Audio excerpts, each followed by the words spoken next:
اللہ تعالیٰ نے قرآن مجید میں ارشاد فرمایا ہے کہ بل تؤثرون الحیات الدنیا، فرمایا تم ترجیح دیتے ہو دنیا کی زندگی کو، والآخرۃ خیر وابقیٰ، آخرت تمہارے لیے بہتر بھی ہے اور ہمیشہ باقی رہنے والی بھی ہے۔ یہ جو لفظ ترجیح ہے یہ بڑا سمجھنے والا ہے کہ کوئی کس چیز کو ترجیح دیتا ہے۔ انسان کے پاس بیک وقت بہت ساری چیزیں اور بہت سارے کام کرنے کو ہوتے ہیں، لیکن جب وہ ان سارے کاموں میں سے کسی ایک کام کو چنتا ہے تو اس کا مطلب یہ ہوتا ہے کہ اس نے اس کو ترجیح دی ہے باقی کاموں پر۔ اس سے اس شخص کی ذہنی ساخت کا بھی اندازہ ہوتا ہے، اس کی سوچوں کا بھی اندازہ ہوتا ہے، زندگی میں اس کا مقصد کیا ہے اس کا بھی اندازہ ہوتا ہے، اور اس شخص نے جو پڑھا ہے، جو سیکھا ہے، جو تربیت پائی ہے، اس سے پھر اس نے اپنے لیے کیا نصب العین اختیار کیا ہے اس کی اس ترجیح سے اندازہ ہوتا ہے۔ بہت سارے لوگ زندگی میں پیسے کو بڑی ترجیح دیتے ہیں، لیکن اگر وہ بیمار ہو جائیں تو پھر پیسہ ترجیح نہیں، پھر صحت ترجیح ہے۔ پھر ترجیحات بدل جاتی ہیں، سوچ بدل جاتی ہے، پھر لوگ اپنی صحت کے لیے پانی کی طرح پیسہ بہا دیتے ہیں۔ کچھ لوگ آرام کو، صحت کو، سکون کو بڑی ترجیح دیتے ہیں، لیکن اگر انہیں محسوس ہونا کہ میرے بچوں کو بہت ساری چیزوں کی ضرورت ہے اور میرے پاس اتنے وسائل نہیں ہیں، تو پھر ہم نے یہ دیکھا ہے کہ لوگوں کی ترجیح بدل جاتی ہے اور وہ سمجھتے ہیں کہ اس وقت مجھے آرام نہیں کرنا چاہیے، نیند پر خیال نہیں کرنا چاہیے، بچوں کا مستقبل دیکھنا چاہیے۔ کچھ لوگ ایسے ہوتے ہیں کہ مال میں سے، اقتدار میں سے انہیں دو چیزوں کو اختیار کرنا پڑتا ہے کہ مال، اقتدار چاہیے یا عزت چاہیے، تو لوگ پھر سارا کچھ قربان کرتے ہیں اور عزت کو بچا لیتے ہیں۔ پھر ہم نے یہ بھی دیکھا ہے کہ اگر بات ایمان کی آ جائے تو لوگ عزت اور جان بھی قربان کر دیتے ہیں پر ایمان بچا لیتے ہیں۔ تو یہ ترجیح ہے۔ زندگی میں ترجیح کیا ہے؟ ہماری سوسائٹی میں آج کل لوگوں کی کچھ ترجیحات بدل گئی ہیں، اس کو سمجھنے کی ضرورت ہے۔ سب سے پہلی بات یہ کہ اصل ترجیح ہوتا ہے، فرع ترجیح نہیں ہوتی۔ یہ جو فروعات ہوتی ہیں یہ ترجیح نہیں ہوتی، جو اصل ہے، جو بنیاد ہے، اس کو ترجیح دینا ضروری ہے۔ مثلا فرض نماز کو ترجیح دینا ضروری ہے، لیکن کچھ لوگ کیا کرتے ہیں، وہ محفل بڑے اہتمام سے کریں گے، ختم بڑے اہتمام سے دلائیں گے، مستحبات پر بڑی توجہ کریں گے۔ ان سے کہا جائے آپ نماز پڑھتے ہیں تو کہتے ہیں دعا کریں میں نمازی بھی ہو جاؤں۔ تو میرے عزیز، جو اصل ہے، جو بنیاد ہے، جس کے بغیر گزارا نہیں، آپ کو اس کو ترجیح دینی چاہیے تھی۔ آپ فروعات کو ترجیح دے رہے ہیں۔ آپ نے والدین کا ختم تو لاکھوں روپے لگا کر کے ختم تو دلا دیا ہے، لیکن آپ فرض نماز ادا ہی نہیں کرتے، واجبات کا آپ لحاظ ہی نہیں کرتے۔ تو جو اصل ہے جب تک اس کو ترجیح نہیں دی جائے گی، جو فرض ہے جب تک اس کو ترجیح نہیں دی جائے گی، تو آپ نفلی کام جتنے مرضی کرتے پھریں، قابل قبول ہی نہیں ہے۔ بنیاد بڑی ضروری ہے، بنیاد، اس بنیاد کو سمجھنا بنیادی طور پر کام ہے۔ نبی کریم صلی اللہ تعالی علیہ وآلہ وسلم کی خدمت میں ایک بدو آیا، امام بہقی اس حدیث کو لائے ہیں، اور اس نے آ کے عرض کی، یا رسول اللہ صلی اللہ تعالی علیہ وسلم، مجھے کوئی ایسا عمل بتائیں میں وہ عمل کروں اور جنت میں چلا جاؤں۔ جنت سب سے آخری نتیجہ ہے زندگی کا اور آخرت کا۔ تو اس نے آخری بات ہی پوچھ لی، موٹا ہی سوال کر دیا، بنیادی بات ہی پوچھ لی، یا رسول اللہ صلی اللہ علیہ وسلم ایسا عمل بتائیں میں کروں تو جنت میں چلا جاؤں۔ تو اللہ کے محبوب علیہ السلام نے فرمایا، اللہ تعالیٰ کی عبادت کر، اس کے ساتھ کسی کو شریک نہ ٹھہرا، نماز ادا کر، فرض نماز ادا کر، رمضان کے روزے رکھ، زکوٰۃ تیرے اوپر فرض ہو تو اسے ادا کر۔ یہ فرائض صرف اللہ کے محبوب صلی اللہ تعالیٰ علیہ وسلم نے اسے بتائے، صرف فرائض۔ تو وہ کہنے لگا، یا رسول اللہ صلی اللہ علیہ وسلم، مجھے اللہ کی عزت کی قسم نہ اس میں کمی کروں گا نہ اس میں کوئی اضافہ کروں گا۔ وہ کہہ کے چلا گیا تو حضور نے کیا فرمایا؟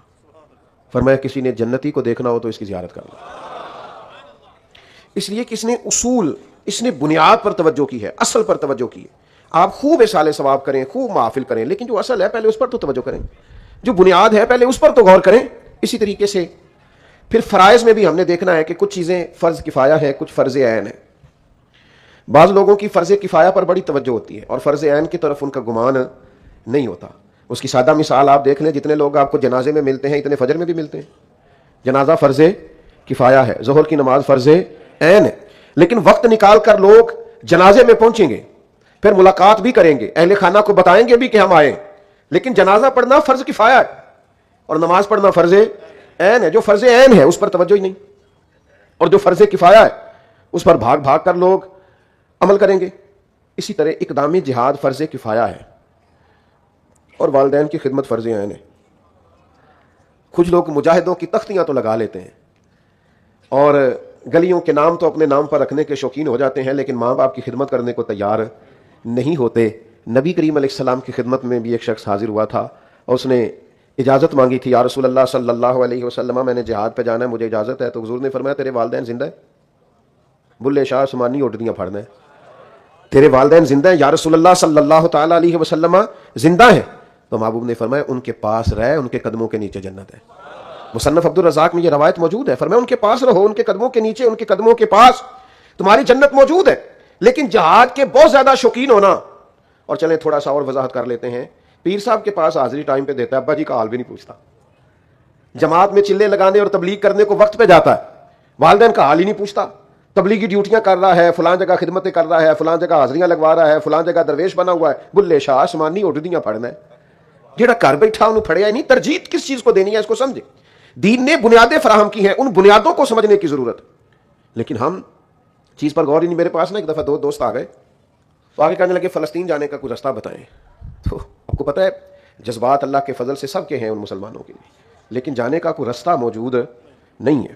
آپ کے تو پاسپورٹ پہ لکھا ہے سوائے اسرائیل کے ہر ملک کے لیے اس پر ویزا لگ سکتا ہے، کیسے جائیں گے آپ؟ ممکن نہیں۔ تو مجھے کہنے لگے جی، میں نے کہا بھی مجھے تو کوئی راستہ نہیں آتا، آپ کسی اور سے پوچھیں۔ تو کہنے لگے اسی تو ان سارے بال روندے چھڑ آئے، اسی فلسطین چلے۔ وہ تو پیچھے تک آئے، بیوی رو رہی تھی، بچے رو رہے تھے، تو ہم نے کہا نہیں ہم نے جانا ہے، تو اب تو بڑی بےزتی ہے، واپس جائیں۔ تو میں نے کہا آپ کس مقصد کے لیے جانا چاہتے تھے؟ شان بڑھانے کے لیے؟ عزت بیزتی مثلا کس کے سامنے؟ اگر اللہ کے سامنے ہے تو پھر تو آپ کا نکلنا قبول ہے، نیت کر کے نکل آئے۔ لیکن اگر ہمارا یہ معیار بن جائے، ہمیں پتہ ہی نہیں ترجیح کس چیز کو کہتے ہیں، اپنے حساب سے چیزوں کو طے کرتے ہیں، اپنے حساب سے کچھ لوگوں کا خیال ہوتا ہے مولوی تو بزدل ہے، یہ جا ہی نہیں رہا، فلانا آدمی تو پیچھے رہ گیا، اس کو یہ کرنا چاہیے تھا، اس کو۔ ہمیں بھی بڑے لوگ مشورہ دیتے ہیں جناب یہ کر دیں، فلاں کر دیں، نکل آئے۔ تو میں کہتا ہوں چلو تھوڑا بہت کتاب و سنت ہم نے بھی پڑھا ہے، شاید جو بات آپ ہمیں سمجھانا چاہ رہے ہیں کچھ نہ کچھ کی سمجھ ہم بھی رکھتے ہوں۔ تو آپ جو ترجیح ہمیں بتا رہے ہیں ہو سکتا ہے یہ اس وقت ترجیح نہ ہو، ترجیحات کچھ اور ہوں۔ نعرہ تکبیر لگانا بڑا کمال ہے، پر پہلے کو حضرت عمر جیسا پیدا تو کر لینا چاہیے۔ حضرت عمر آئے تو نعرے لگ گئے، لیکن یہ کہ پہلے عمر تو آئے۔ تو ہم یہ کرتے ہیں کہ ہم کہتے ہیں نہیں بھائی یہ میری سمجھ میں آ رہا ہے لہذا آپ نکلیں۔ تو بعض اوقات ترجیح کچھ اور ہوتی ہے، اور ہمارا دین بڑا واضح ہے، بڑا فطرت کے قریب ہے، بڑا حسین ہے، زندگی سمجھا دیتا ہے، جینے کے سلیقے آتے ہیں۔ انسان کسی طرح بھی اپنی شخصیت پر، اپنی روح اور اپنے دل پر کوئی بوجھ محسوس نہیں کرتا۔ نبی کریم علیہ السلام کی بارگاہ میں شخص آیا ہے، یہ سنن ابو داؤد شریف میں موجود ہے۔ حضرت عمر بن عاص رضی اللہ تعالیٰ عنہ فرماتے ہیں میں بیٹھا ہوا تھا سرکار کی بارگاہ میں، اور اس نے آ کے عرض کی کہ میں آپ کے دستے مبارک پر، یا رسول اللہ صلی اللہ علیہ وسلم میں آپ کے دستے مبارک پر ہجرت کی بیعت کرنے آیا ہوں کہ میں وطن چھوڑ دوں گا، دین کے لیے ہجرت کروں گا۔ یا رسول اللہ صلی اللہ علیہ وسلم میں بیعت کرنے آیا ہوں اور والدین کو روتا چھوڑ کے آیا ہوں، تو حضور اتنی بڑی قربانی دے کے آیا ہوں میں، تو مجھے بیعت فرمائیے۔ اللہ کے محبوب صلی اللہ تعالی علیہ وسلم نے فرمایا واپس چلا جا، اور جیسے تو نے انہیں رلایا ہے نا ویسے جا کے انہیں ہنسا بھی، اس لیے کہ تیری ترجیح بیعت ہے ہجرت پر، اور اللہ کے رسول تجھے یہ ترجیح دے رہے ہیں کہ تو والدین کی خوشی میں خوش رہے، ان کی رضا کا خیال کر، ان پر توجہ دے، اپنے گھر کے معاملات کو سمجھ، غور کر۔ تو ترجیح دیکھیں دین ہمیں کیا سکھاتا ہے۔ ہم کچھ فروعات میں الجھ گئے ہیں، کچھ نوافل میں الجھ گئے ہیں، بعض لوگ ایسے ہیں جو بعض ایسی چیزوں میں الجھ گئے۔ آپ کو پتہ ہے میں پچھلے سال میں کچھ عرصہ میری صحت ٹھیک نہیں تھی، میں کچھ علیل تھا، تو ڈاکٹر نے مجھے پابند کر دیا کہ آپ کوئی سفر نہ کریں۔ میں کچھ دنوں کے لیے، کچھ مہینوں کے لیے سفر نہیں کر سکا۔ تو کچھ دوست نا بڑے ماشاءاللہ سے وہ بزرگ قسم کے ہوتے ہیں، ولی اللہ، درویش، صوفی، وہ کہتے تسی غوث پاک دا نام لے کے آجو اللہ کرم کرے گا۔ تو میں نے کہا ڈاکٹر نے منع کیا، کہ ڈاکٹروں کی پتا ہوگی۔ تو وہ چاہتے تھے کہ پیر صاحب نا روحانی پرواز کرن، یہ کتنے ڈاکٹروں کے پیچھے لگ گئے۔ یہ عجیب و غریب فلسفہ ہے بعض دوستوں کا۔ تو بھائی دین تو ہمیں یہ سمجھاتا ہے۔ نبی کریم علیہ السلام کی بارگاہ میں ایک شخص نے عرض کی حضور میرے پاس اونٹ ہے، تو کیا میں اس اونٹ کو کھلا چھوڑ دوں اللہ کے بھروسے پر؟ حضور نے فرمایا نہیں، پہلے اس کو باندھ پھر اللہ پہ بھروسہ کر، جو اسباب ہیں وہ اختیار کر، جو ضرورت ہے اس کا لحاظ کر۔ میں اللہ پہ بھروسے پہ فلاں کام کر دوں، بھائی آپ سارے اسباب کریں پھر اللہ پہ بھروسہ کریں، سارے اسباب ہوں بھی تو کام تب بھی ہوتا ہے جب اللہ چاہتا ہے۔ تو ہمارا جو ذہن سازی ہے دین کے تعلق سے وہ بڑی ضروری ہے۔ بعض کام ایسے ہوتے ہیں جو زیادہ ضروری ہوتے ہیں، ہاں کسی جگہ آپ نفل چھوڑ دیں، کسی جگہ آپ عبادت چھوڑ دیں، کسی جگہ آپ نفلی روزہ چھوڑ دیں، وہاں کچھ اور ترجیح بنا لیں۔ دین آپ کو وہاں ایک اور عالیشان کام بتاتا ہے جو نفلی روزے سے، نفلی نماز سے، نفلی صدقے سے افضل ہے، اور خود نبی کریم علیہ السلام نے فرمایا۔ اور یہ دیکھیں حضور توجہ کیسے دلاتے ہیں، فرمایا تمہیں وہ عمل نہ بتاؤں جو نفلی نماز سے بھی افضل ہے، نفلی روزے سے بھی افضل ہے، صدقے سے بھی افضل ہے؟ یا رسول اللہ بتائیے، فرمایا دو روٹھے ہوئے میں صلح کرا دو، اللہ ان سارے نفلی کاموں سے زیادہ ثواب عطا کر دے۔ جو دو جھگڑے ہوئے ہیں، جو آپس میں لڑ پڑے، جن میں شکر رنجی ہو گئی، تم ان دو دلوں کو قریب کر دو، ان دو مسلمانوں کو ملا دو۔ یہ اس وقت تم یہ نہ کہو کہ بھائی میں تو نہیں آ سکتا، میرا نفل کا ٹائم ہے، میں نے نفل پڑھنے، میں نہیں آ سکتا، میں نے روزہ رکھا ہوا نفلی، میں نہیں آ سکتا، میں نے اس وقت جو ہے اللہ کے راستے میں صدقات کرنے۔ اس وقت تمہاری ترجیح یہ ہے کہ دو لوگ لڑ پڑے ہیں، ان میں جھگڑا ہو گیا، وہ دو خاندان آپس میں بچھڑ رہے، ان کے اندر دوریاں پڑ رہی ہیں، دراریں آ رہی، اس مسئلے کو حل کرنا تمہاری ترجیح ہونی چاہیے، نہ کہ یہ کہ میں نے نفل پڑھنے اور یہ کہ میں نے عبادت کرنی ہے۔ تو دین جس طرح کی ترجیح سکھاتا ہے، اب دیکھیں آپ نماز پڑھ رہے ہیں تو آپ کے سامنے ایک آدمی کنویں میں گر رہا ہے، تو شریعت آپ کو کہتی ہے کہ نماز توڑ دو، وہ جو گر رہا ہے پہلے اسے بچا لو۔ آپ یعنی اس کا ترجمہ آپ یوں بھی کر لیں کہ آپ نماز پڑھ رہے ہیں، اچانک آپ کی نظر پڑی اور کوئی گاڑی سے ٹکرانے لگا ہے، کوئی چھت سے گرنے لگا ہے، کسی کو بجلی کا کرنٹ لگنے لگا، اس کی موت کا مسئلہ ہے، شریعت نے آپ کو اب ترجیح بتائی ہے کہ اب نماز نہیں پڑھنی، اب نماز توڑ دیں، نماز بعد میں پڑھ لینا، آپ پہلے اس کو بچائیں۔ تو جو ترجیحات دین سکھاتا ہے، جو باتیں دین سمجھاتا ہے، جس پر دین آپ کی توجہ دلاتا ہے، اس پر لوگ غور ہی نہیں کرتے، وہ اپنے حساب سے چیزوں کو طے کرتے ہیں، اور اپنے حساب سے، وہ کسی دانشور نے کہا تھا بے دینی سے بڑا نقص خود ساختہ دین ہوتا ہے، یعنی ایک بندہ بے دین ہو گیا ہے، پر اس سے بھی بڑا نقص یہ ہے کہ اس نے اپنے حساب سے ایک دین گھڑ لیا ہے، یہ جو میں کر رہا ہوں یہی سارا کچھ ہے، یہی اصل ہے، یہی بنیاد ہے، یہی طے کر لی، یہی سارا کچھ ہے۔ اور دین کے جو وسیع مزاج ہے اور وسیع المشرب ہے جو دین، اس کو یہ سمجھ نہیں پا رہا۔ تو حقیقت دین کو قرآن مجید کا آپ مطالعہ کریں، دوسرے پارے کا، تو قریش مکہ کہا کرتے تھے کہ ہم آب زمزم کنویں سے نکال کے حاجیوں کو پلاتے ہیں، مسجد الحرام کی ہم خدمت کرتے ہیں، کوئی ضروری ہے کہ ہم کلمہ بھی پڑھیں؟ اتنا بڑا تو ہم کام کرتے ہیں، اللہ کے گھر کی دیکھ بھال ہماری ذمہ داری ہے، اب ہم مسلمان بھی ہوں، کلمہ بھی پڑھیں؟ اللہ تعالیٰ نے ان لوگوں کی مذمت بیان فرمائی، فرمایا کیا تم نے حاجیوں کو پانی پلانا اور کعبے کی خدمت کرنا اس کے برابر سمجھ لیا ہے کہ اللہ پر ایمان لایا جائے اور اس کے رسول کی غلامی کی جائے؟ جب تک تم یہ نہیں کرتے اتنی دیر تک نہ حاجیوں کو پانی پلانا نفع دے گا، نہ کعبے کی خدمت نفع دے گی، یہ تبھی نفع دے گی جب تمہارے اندر ایمان ہوگا۔ تو بھائی ترجیحات کا تعین کریں زندگی میں، آپ غور کریں کہ زیادہ ضروری کیا ہے، آپ کو زیادہ ضروری کام جو کرنا ہے اس پر آپ غور کریں۔ ہمارے صاحب ہمیں ایک بات سمجھایا کرتے تھے، فرماتے تھے کہ نفس کی خواہش اور ہوتی ہے اور رب کی مرضی اور ہوتی ہے، اور فرماتے کبھی کبھی دینی معاملات میں بھی انسان کا نفس، دینی یہ باریک بات ہے، اس کو سمجھیے کہ دینی معاملات میں بھی نفس کی خواہش اور ہوتی ہے اور اللہ کی مرضی۔ میں لوگ مجھ سے بڑا پیار کرتے ہیں، میں چاہوں تو فجر کے بعد بھی کسی کو محفل کا ٹائم دے دوں تو ہو جاتا ہے جلسہ، زور کے بعد بھی کہوں تو لوگ قبول کرتے ہیں، لیکن میں صبح 9 بجے ادارے آتا ہوں، 10 بجے۔ ایک یہ کہ ہزاروں کا مجمع میرے سامنے بیٹھتا ہے اور میں ان سے گفتگو کروں، اور ایک یہ کہ ایک بچے کی بات سنوں جو کہتا ہے مجھے استاد نے جھڑکا ہے، ایک استاد کی بات سنوں جو مجھے کہتا ہے کہ جناب وہ مجھے فلانا مسئلہ ہے، میں نے 4 چھٹیاں کی تھی، اب میرے ساتھ یہ مسائل ہو رہے ہیں، میں یہ دیکھوں کہ آج صبح بچوں کا ناشتہ وقت پہ نہیں آیا، دوپہر کا کھانا ٹائم پہ کیوں نہیں پکا، یا میں یہ دیکھوں کہ یہاں تعمیراتی کام کیوں نہیں ہو رہے۔ تو بہت سارے لوگ یہ سر درد نہیں لیتے، وہ سوسائٹیوں میں چلے گئے، ہمارے بعد بھی کئی آئے میدانوں میں، انہوں نے بڑی سوسائٹی میں گھر بنایا، کہا لوگ پریشان کرتے، اپنی اپنی ترجیح ہے۔ رات کو بڑے مجمع میں نعرے لگوا کے آپ آئیں، بہت بڑی خدمت لے کے آئیں، بہت بڑی آپ کر کے آئیں، لیکن چھوٹے چھوٹے کاموں میں آپ، لیکن اس کا مجھے فائدہ، دین کا فائدہ نظر آیا۔ 8 10 15 لوگ مجھے ایسے یعنی پورے درخت بنے تیار ہوئے ملے کہ میرا ڈھیر سارا کام وہ سنبھالنے بھی لگ گئے۔ تو آنے والے وقت میں مجھے محسوس ہوتا ہے کہ بہت سارے لوگ ایسے ہوں گے کہ جن کے لیے میں کہوں گا کہ تیری ذات میں وہ رنگ بھرے ہیں میں نے، کہ لوگ دیکھیں گے تجھے پر پہچانیں گے مجھے۔ تو آپ کی ترجیح ہے نا، آپ کی ترجیح کیا ہے؟ آپ بڑا بڑا نام ہوتا ہے پر اس کے بعد پیچھے کوئی چیز نہیں، لیکن یہ کہ آپ کچھ رجال کار تیار کرنا چاہتے ہیں، کچھ باقاعدہ، یہ کام مشکل ہے، یہ اس کی نسبت دوسرا کام شان و شوکت والا ہے، صبح کہیں دوپہر کہیں، اور اللہ کا فضل ہے، نعرے بھی لگتے ہیں، پروٹوکول بھی ملتا ہے، پھول بھی گرتے ہیں، رنگ برنگے کھانے بھی، سب کچھ ہو سکتا ہے، لیکن یہ اتنی سردردی کا کیا مطلب ہے کہ آپ کی ترجیح کیا ہے، آپ زندگی میں کیا کرنا چاہتے ہیں، آپ کا معیار کیا ہے، اسٹیٹس کیا ہے؟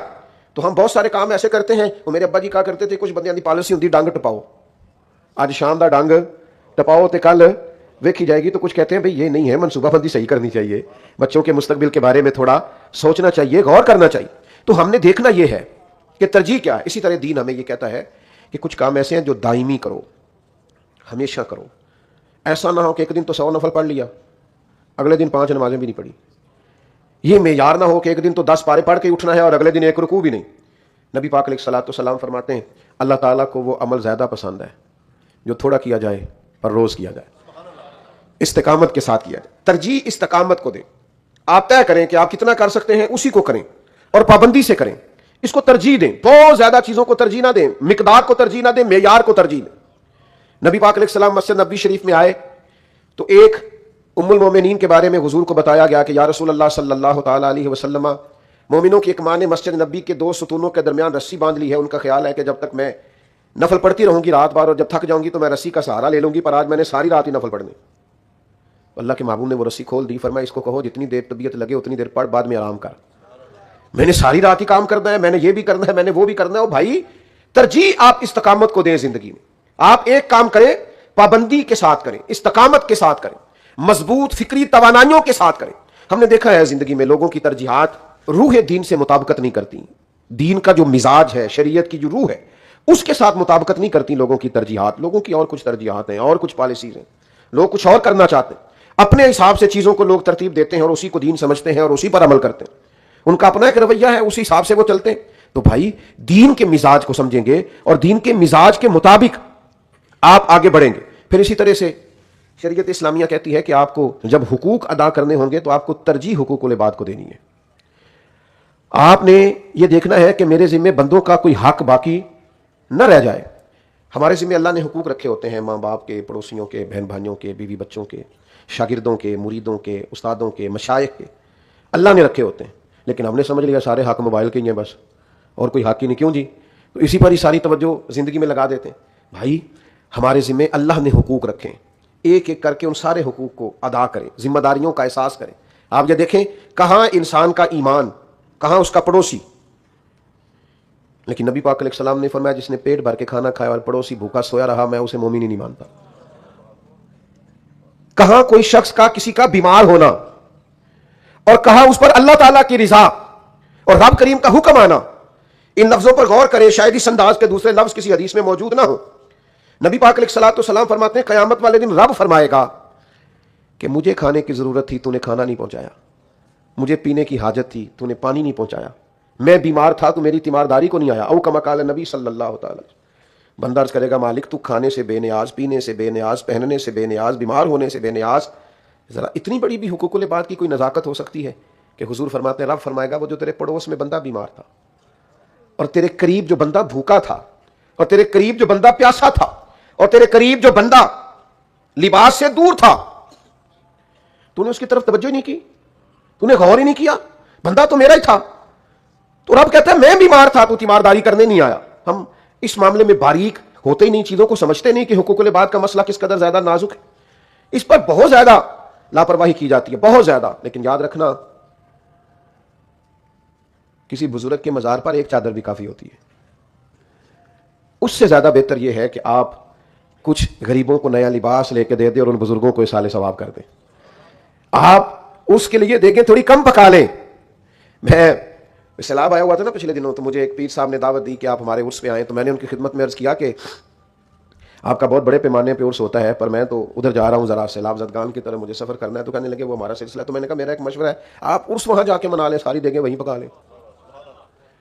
یہ نہیں سن مننے تھے تسی کدو مننے ہو, تسی بھی پریشانی ہو گل سن کے. اور میں نے کہا کہ بھائی وہاں جا کے عرس کر لو, کوئی حرج ہے, لیکن ترجیح ہو نا, غریب تو تب ہے نا. یہ ترجیح نہیں ہے ہمارا, یہ معیار ہی نہیں ہے. حقوق العباد کا مسئلہ نازک ہے, اس کی نزاکت کو سمجھنے کی ضرورت ہے. یہ انداز دیکھیے نبی پاک علیہ الصلوۃ والسلام کا بات کرنے کا. حضور فرمانے لگے سبحان اللہ, خود سرکار فرماتے ہیں سبحان اللہ, قرض کے متعلق کتنی سختی کی گئی ہے.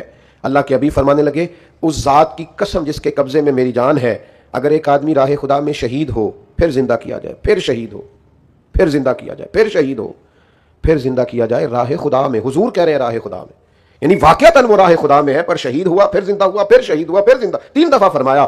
لیکن اللہ کے محبوب فرماتے ہیں اتنی دیر جنت میں نہیں جائے گا جتنی دیر اپنا قرض ادا نہیں کر لیتا. وہ کسی کا حق اس کے ذمہ ہے, جب تک وہ حق ادا نہیں کرتا اتنی دیر تک وہ 3 بار بھی شہید ہو جائے تو اللہ کی بارگاہ میں اس کے لیے اس کا مقام جنت نہیں ہے. حقوق کا معاملہ اس کو سمجھنے کی ضرورت ہے. لیکن ہم نمازی بھی بعض اوقات بڑے اچھے ہوتے ہیں, حاجی بھی بعض اوقات بڑے اچھے ہوتے ہیں, درویش اور صوفی بھی بڑے اچھے ہوتے ہیں, معاملہ فہم اور مدبر بھی بڑے اچھے ہوتے ہیں, لیکن بہت سارے مواقع پر ہم یہ دیکھتے ہیں کہ ہم حقوق العباد کے معاملے میں مضبوط نہیں ہوتے، ہماری ترجیح نہیں ہوتی، ہماری توجہ نہیں ہوتی۔ حضرت عبداللہ ابن عباس رضی اللہ تعالیٰ عنہ نبی کریم صلی اللہ تعالیٰ علیہ وسلم کی مسجد شریف میں اعتکاف میں بیٹھے ہوئے تھے۔ پہلے تو اعتکاف کی بڑی شان ہے، اور پھر حضور کے مدینے کا اعتکاف، اور پھر مسجد نبوی شریف کا اعتکاف۔ حضرت عبداللہ ابن عباس مسجد نبوی میں اعتکاف میں بیٹھے تھے، تو ایک آدمی آ کے نا مسجد میں ایک کونے میں بیٹھ گیا اور تھوڑا پریشان ہے وہ۔ تو جناب عبداللہ ابن عباس رضی اللہ تعالیٰ عنہ خود اٹھ کے اس کے پاس گیا اور کہا بھائی کیا بات ہے، پریشان محسوس ہوتے ہو؟ تو اس نے کہا کہ میں نے کچھ لوگوں کا قرض دینا ہے اور آج کا وعدہ ہے، وہ مجھے بڑا پریشان کر رہے ہیں، میرے پاس وسائل نہیں ہوئے، اسباب نہیں پیدا ہوئے، میں وہ قرض دینے کی پوزیشن میں نہیں ہوں۔ اور یہ مقروض جو ہوتا ہے یہ قیدی ہوتا ہے بیچارہ، تڑپ رہا ہوتا ہے پورے طور پر، میں پریشان ہوں، آزمائش میں ہوں، تو میں اس لیے یہاں آ کے بیٹھ گیا ہوں کہ اللہ کے گھر میں حاضر ہوتا ہوں نبی پاک کے روضہ نور پر۔ حضرت عبداللہ ابن عباس میں بتا چکا ہوں آپ کو کہ اعتکاف میں تھے، فرمانے لگے میرے جانے سے کوئی فائدہ ہوتا ہے؟ کہنے لگا حضور بڑا فائدہ ہوگا اگر آپ میری سفارش کر دیں۔ ایک منٹ نہیں لگایا، مسجد سے نکلے اور جوتے پہننے لگے تو شخص کہنے لگا حضور رکیے گا رکیے گا رکیے گا، شاید آپ کو یاد نہیں رہا، آپ اعتکاف میں تھے۔ فرمایا مجھے یاد ہے، لیکن مسئلہ حقوق العباد کا ہے نا، اللہ کے بندے کے ساتھ تعاون کا مسئلہ ہے، مجھے یاد ہے۔